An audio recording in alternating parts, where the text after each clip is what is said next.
Welcome to another episode of NAC Car Culture, your home of tough muscle cars, classic cruisers and high-performance imports.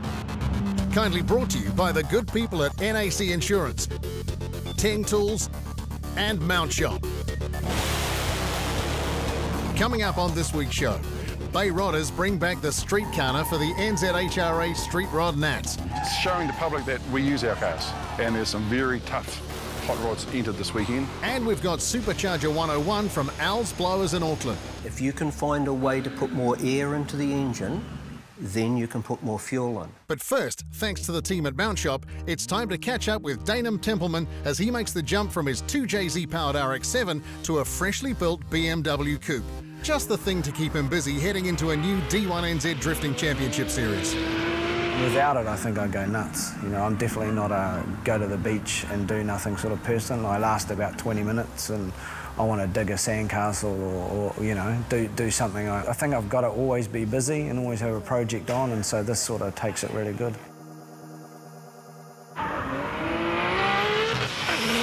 The RX-7 was very good to us. We struggled a little bit when we run the rotary in it, just sort of wasn't quite competitive enough. We struggled with, at events, having to put a muffler on it, which really hammered the apex seals, and we were sort of torching motors all the time.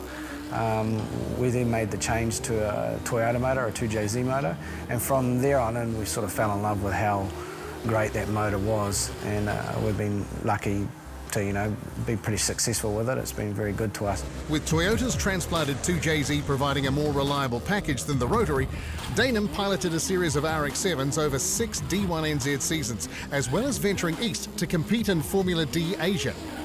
But when it came time to step it up a notch, a new plan was hatched, and in 2014 it started taking shape around an E46 BMW. We decided to head down the BMW way because you could buy the aftermarket steering and all that just out of Europe. Off the shelf, and it bolts straight in, and already pushing the car around the car park, it steers better than the RX-7, so pretty excited to get the car out on the track and do its proper testing in that.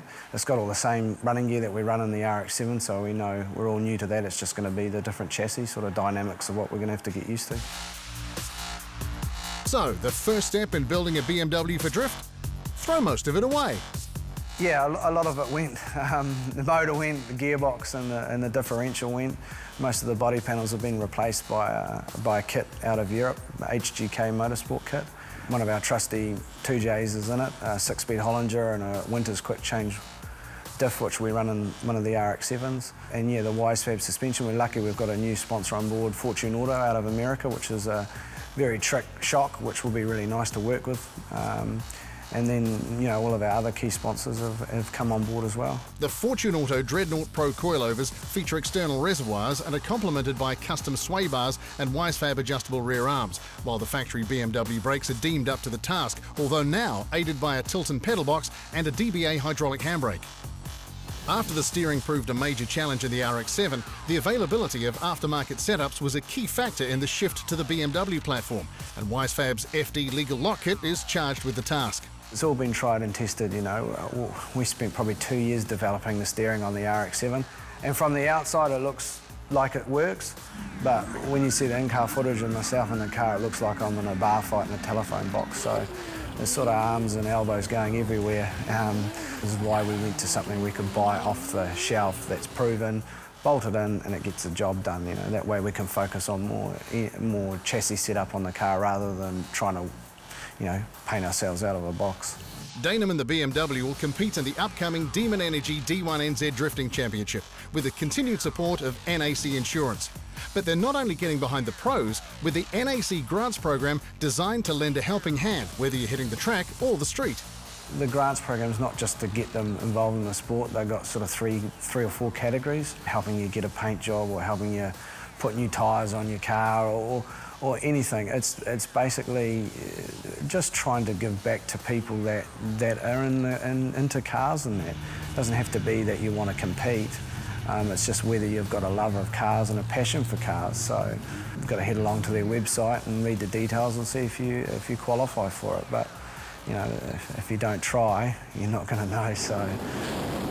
And we'll catch up with Dainam and the Beamer later in the series as he kicks off his D1NZ campaign in round 1 at Manfield.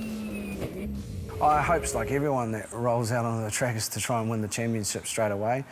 You know, we're not disillusioned in any way that we're going to do that straight away. It would be very nice, but everyone each year steps their game up. You just look at some of the new cars that are coming out, or people developing their car, and that. It's a very competitive sport now. But yes, that's my goal, is to win the championship. You know, I'm not there really to just make the numbers up. You know, I'm there to try and win. Otherwise, I wouldn't be doing it. And that's the same for everybody. They're not there just to participate. Still to come on NAC Car Culture, we've got supercharger tech from Al's Blowers in Henderson. And straight up after the break, it's off to the Bay for the NZHRA Street Rod Nationals.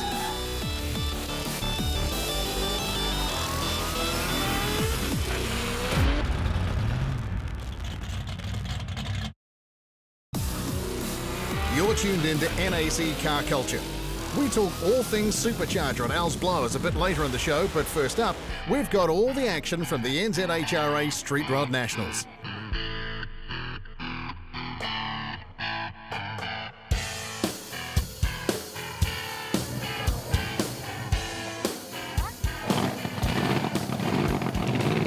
Yeah, we've got about 240 cars and about just on 450 people. I think it's a venue.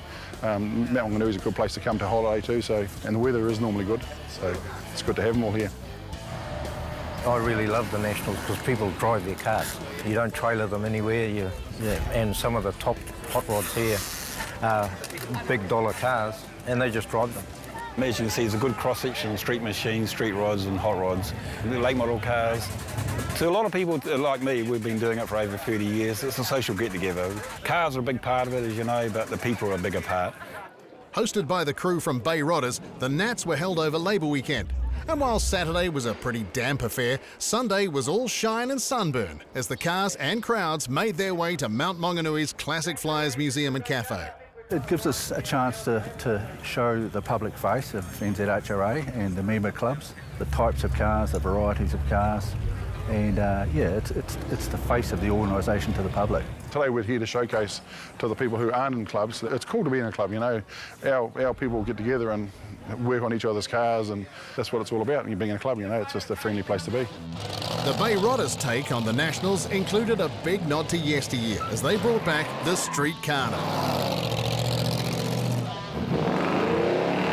As those with grease on their hands and a few grey hairs on their heads will tell you, a few decades back it wasn't an unusual sight to see a hot rod show commandeer a nearby car park for some spirited, precision driving, put on for an appreciative audience. It's not a high-speed event, it's just taking off, parking in a garage, backing another one, stopping, running around the car, and then going to the end, backing into another car park. It's not a high speed, but it's about, if you happen to get a wheel going, well, it's no big deal. It's just showing the public that we use our cars, you know, and there's some very tough hot rods entered this weekend. One car in particular I see lined up over there, Bobby Owens. Everyone knows Bobby Owens, the door slammer driver. Well, his 34 coupe used to be in the Wild Bunch, and the only thing he's done to this car is take the head off it. That's just sort of calibre of cars that New Zealand Hot Rod Association people have, you know, and they're very serious cars, but they still drive on the road on a regular occurrence.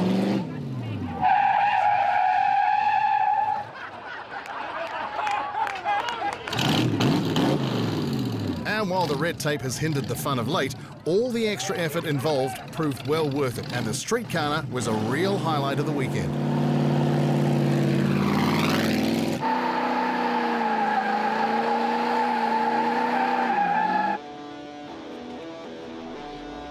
I bought it about 13 years ago in pieces.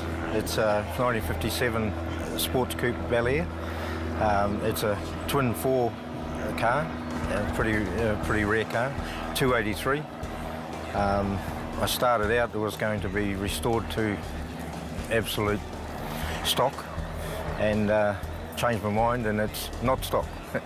You can get away with a bit when you change it and hot rod it, but because you don't have to have all the bolts and all the little tags in the right place. Yeah, I just wanted something different. We've taken all the gold off it. There's a few pieces on the car that came out, they were gold. So we changed that, and it's just the silver. And it's a bit glary, you've got to have your sunglasses on with the white dash. We drive the pants off it, and as soon as we get a chance, we're in it. Yeah, it's good.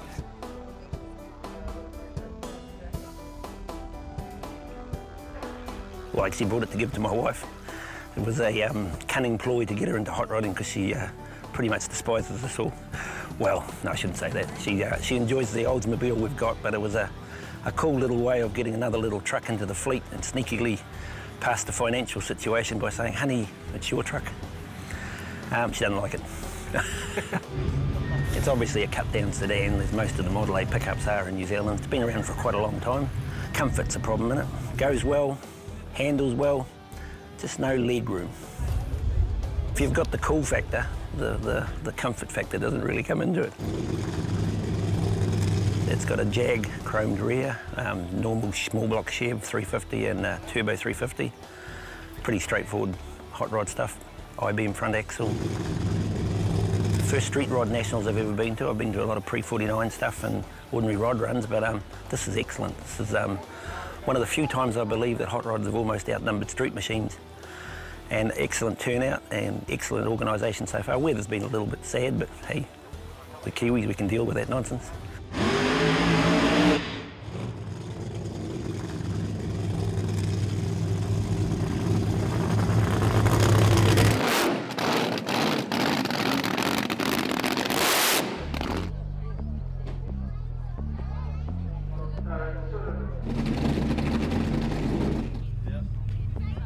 Okay, it's a 36 Ford, free window. I've had it, well, I built it, took 5 years to build. It's probably been on the road since the Ori were pre-49, so which is a few years back now. Done about 5,000 miles, so it has been used. It's had a 3-inch roof chop. Underneath is a TCI chassis, which is total cost involved, which is on airbags. Has a 350 Chev, 350 turbo, 9-inch standard. Drives well, great car, I love it. Sporting a show-class finish is one thing, being brave enough to drive it is another. But the stone chips won't stop Howard enjoying the 36. No, the first one concerns you, but once that's over, and the first one landed right in front of a hood, top of a hood, so once I got over that, you know, carry on. But yeah, I do use it as much as I can. I'll drive it anywhere.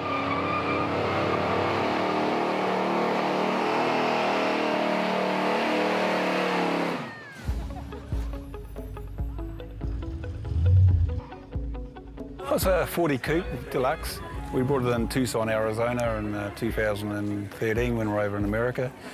We did 10,000 miles cruising around over there. It's got an H&H flathead, you know, 4-inch crank, 3/4 race Isky Max cam, adjustable lifters, a 4-speed top loader out of a 87 F100, open drive shaft, a Winters conversion and a standard diff. It's got a dropped axle, split wishbones, 40 drums all around. It's just an old 50s styles hot rod. It's totally unrestored. You've got the louvered hood and original upholstery and everything like that. It's just a cool old car, you know. I've always loved the 40s, loved the shape of the 40s. It's, as you can see, it's got nice lines. It's got a beautiful shape. It's everyone has the 32 and that was the next car after the 32 was the 40, you know. Everyone sort of who couldn't afford a 32 had a 40, and they didn't make them here in New Zealand. They stopped making the 39 when the war started, and they started making the 46. And even in America, they're very rare and they're still sought after. We drove around for 10,000 miles, no radio, no heater. We got caught in the snow, we got caught in a tornado, we got caught in the high temperatures, and yeah, it broke down. It just broke down. We did a starter motor outside Jack Daniels, the old bend it spring broke, and we ran out of brakes coming down a hill. It's just the fun of it, you know. Hot rodding is a big family, and everyone knows everyone, and when something happens, everyone takes it personally and they try and get involved, but it's just a neat bunch of guys, and I'm so pleased to be involved in a hobby like this. It's a bit more than a hobby, it's just a bit of a life thing for me, you know. So. Still to come on this episode of NAC Car Culture. Supercharger 101 at Al's Blowers in Henderson.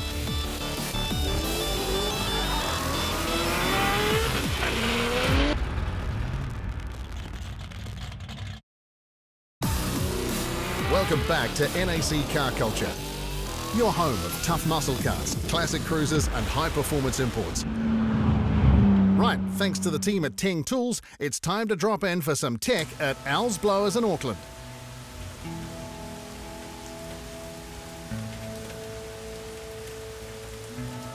Well, I started the business in 1983, and formerly I'd been a diesel mechanic for the Ministry of Works, and I'd worked on the earth-moving machinery, which had the superchargers, or blowers really, and Caterpillar, GM stuff, and that like. And then I built a Jeep. We restored some originally, and then we decided to put a 283 into one.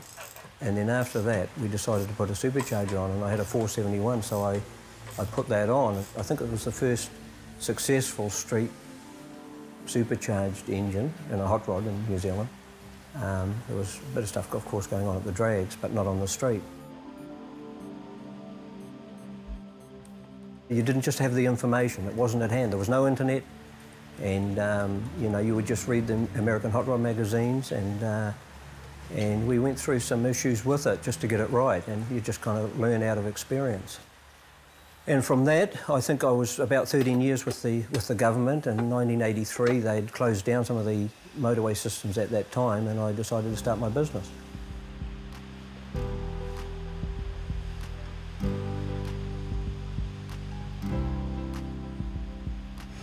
It's an easy way to make torque. And you know, if you try to get that sort of torque without a supercharger, you're into the cams and the heads and the flow and the...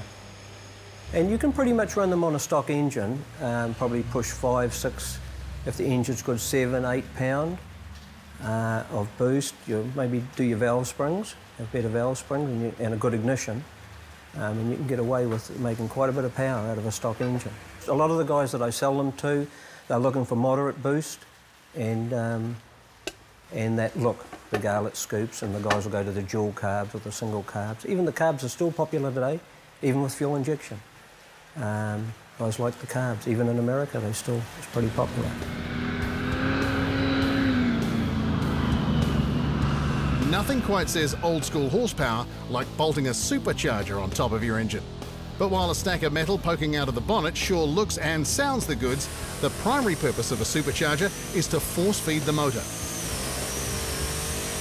If you can find a way to put more air into the engine, then you can put more fuel in, and the energy's in the fuel. It's not in the air, but you just can't put fuel in because you'll just richen it up and it'll kill the motor off. So superchargers do it, turbos do the same thing, nitrous oxide is another way of doing it, of getting that air into that engine, and then you can get that fuel in. Once the rotor turns, it rotates over, and then at the moment that last tip on that rotor seals into this tight clearance at the top, then the air is captured within that lobe.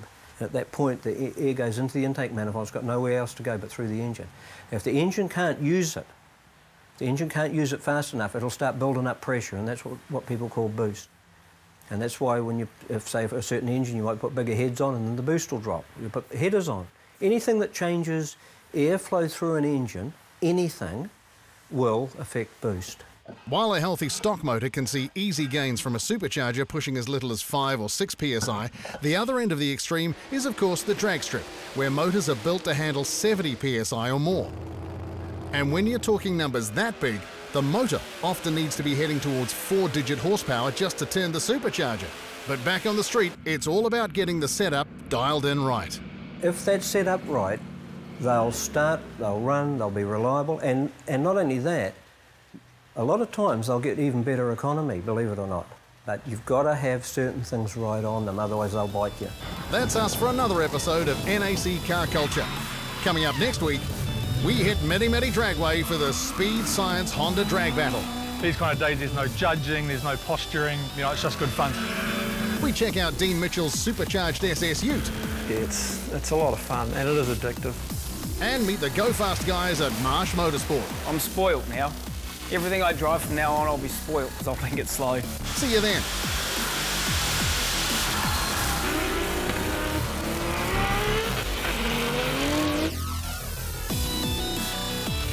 NAC Car Culture was brought to you by NAC Insurance, 10 Tools and Mount Shop. Thanks, team.